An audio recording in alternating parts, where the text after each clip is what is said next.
অনেকে বলেছেন যে গুরুচণ্ডাল গাছ ঠিকঠাকভাবে বুঝতে পারিনি। তো দেখুন, আমি যে গাছটি দেখাচ্ছি এই হচ্ছে গুরুচণ্ডাল গাছ। এই যে ভালো করে দেখে নিন, এই হচ্ছে গুরুচণ্ডাল গাছ।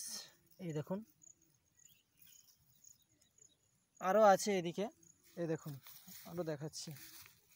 এই দেখুন গুরুচণ্ডাল গাছ, ঠিক আছে, আরও দেখাচ্ছি।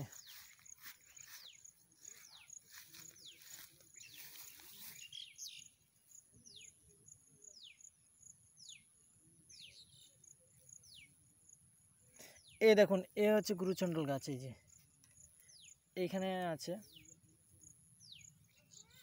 এইখানটাও আছে, দেখুন। এই যে এটা হচ্ছে গুরুচণ্ডাল গাছ, এরকম লতার মতো হয়, এ অনেকটা লতানো মতো হয়। আর গাছটি যখন বড় হবে, এই যখন নিচু নিচু যখন ছোট থাকবে তখন এরকম এরকম থাকবে, আর যখন গাছটা বড় হবে তখন পাতাগুলো এরকমই হবে। আর এই যে গাছটি দেখুন, এই যে এই কিন্তু একটাই গাছ আছে, এই একটা গাছ, এই একটা গাছ,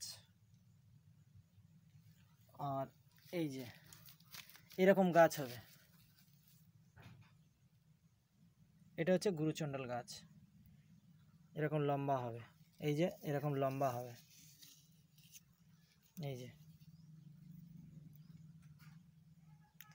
তো আপনারা যারা বলছিলেন যে গুরুচণ্ডাল গাছটি ভালোভাবে বুঝতে পারছি না, তো এই আপনাদেরকে ভালোভাবে বুঝিয়ে দিলাম বা ভালোভাবে ভিডিও করে দেখিয়ে দিলাম।